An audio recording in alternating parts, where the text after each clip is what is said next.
سن 2017 میں ہونے والی نئی مردم شماری کے بعد صوبہ سندھ کی بڑھی ہوئی آبادی کے شمار ہو جانے سے صوبائی اور قومی اسمبلی کی سیٹوں میں اضافے کا امکان تھا، مگر ایسا نہیں ہوا،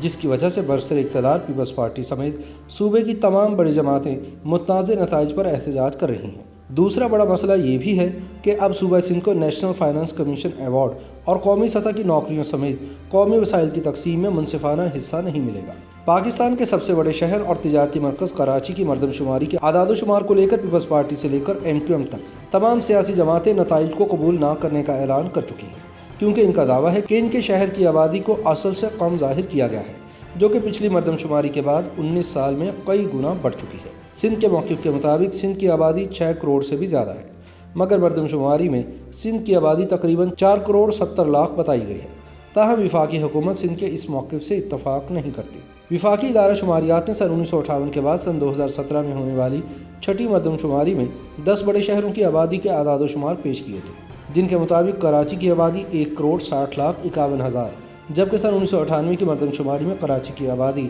98 لاکھ 65 ہزار نفوس پر مشتمل تھی۔ یوں کراچی سب سے زیادہ آبادی والا شہر، جبکہ لاہور دوسرے نمبر پر ہے۔ اس حوالے سے MQM کا موقف تھا کہ 19 سال بعد کراچی کی آبادی بڑھنے کی شرح 100%، جبکہ تھر اور گھوٹکی میں آبادی کا اضافہ 400% تک دکھایا گیا ہے، جو بالکل غیر منطقی ہے۔ سندھ کے مطابق سن 1998 کی مردم شماری میں سندھ کے شہری علاقوں بشمول کراچی، حیدرآباد اور سکھر کے بلاکس 47.6% تھے، جو نئی مردم شماری میں 2% تک کم ہو کر 45% رہ گئے، جبکہ 18 برسوں میں دیہی آبادی کے بلاکس 52.3% سے بڑھ کر 55% ہو گئے۔ سندھ کا کہنا ہے کہ شفاف مردم شماری کے بعد کراچی میں قومی اسمبلی کی 20 کی بجائے 40 اور سندھ بھر کی 42 کی بجائے 84 نشستیں ہونی چاہیے۔ گزشتہ دنوں تحریک انصاف کی وفاق میں اتحادی جماعت متحدہ قومی موومنٹ نے اپنے مردم شماری پر نظر ثانی کا مطالبہ نہ مانے جانے کی وجہ سے ایک بار پھر حکومت سے علیحدہ ہونے کا عندیہ دیا، تو کراچی کے مردم شماری کے متنازع نتائج کا معاملہ دوبارہ اٹھ کھڑا ہوا۔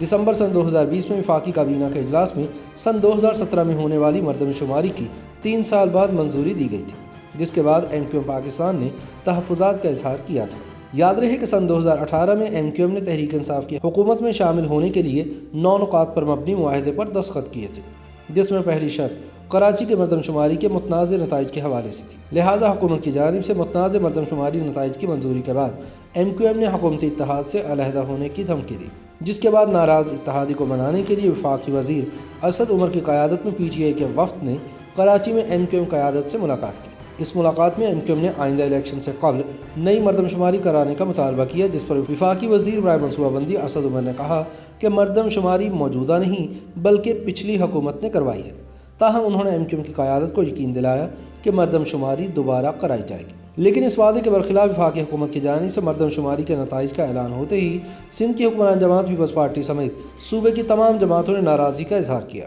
MQM پاکستان، پاک سرزمین پارٹی اور جماعت اسلامی نے تو اس کے خلاف احتجاجی ریلیاں بھی نکالی، جن میں انہوں نے مردم شماری کے نتائج کو رد کیا اور کراچی میں دوبارہ سے گنتی کروانے کا مطالبہ کیا۔ یاد رہے کہ نون لیگ کے دور میں سن 2017 میں وفاقی ادارہ شماریات کی جانب سے مردم شماری کے نتائج کے اعلان کے بعد MQM نے دھاندلی کا الزام لگاتے ہوئے کراچی میں مردم شماری کے بلاکس کم ہونے کو سپریم کورٹ میں چیلنج بھی کر دیا تھا۔ وزیر اعلیٰ سندھ سید مراد علی شاہ نے بھی وزیر اعظم عمران خان کو خط لکھ کر وفاقی کابینہ میں مردم شماری کے نتائج کا منظور کیے جانے پر اعتراض اٹھایا تھا۔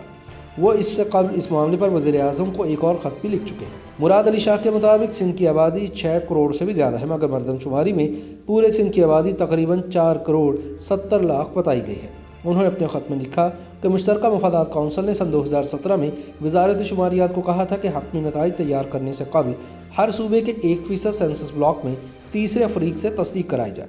جسے بعد میں بڑھا کر 5% تک کر دیا گیا تھا۔ یہ فیصلہ 24ویں آئینی ترمیم منظور کرتے وقت تمام پارلیمانی پارٹیوں کے درمیان معاہدے کی صورت میں کیا گیا تھا، جس میں یہ بھی طے پایا تھا کہ سن 2018 کے عام انتخابات مردم شماری کے عبوری نتائج کی روشنی میں ہی کرائے جائیں گے۔ وزیر اعلیٰ سندھ کے مطابق مشترکہ مفادات کونسل نے اس فیصلے کو مارچ سن 2018 میں بھی دہرایا، لیکن اس وقت سے اب تک ملک میں مردم شماری کے حتمی نتائج جاری کرنے کا کام تعطل کا شکار ہے۔ اسی طرح پیپلز پارٹی کے رہنما تاج حیدر نے الزام لگایا کہ مردم شماری کے دوران وہ تمام لوگ جو دوسرے صوبوں سے آ کر سندھ میں آباد ہوئے، انہیں سندھ کی آبادی کے بجائے دیگر صوبوں کی آبادی میں شمار کر کے صوبہ سندھ کی حق تلفی کی گئی۔ تاج حیدر کا کہنا ہے کہ اس کے نتیجے میں سندھ کی آبادی 1 کروڑ 40 لاکھ کے قریب کم ظاہر کی گئی۔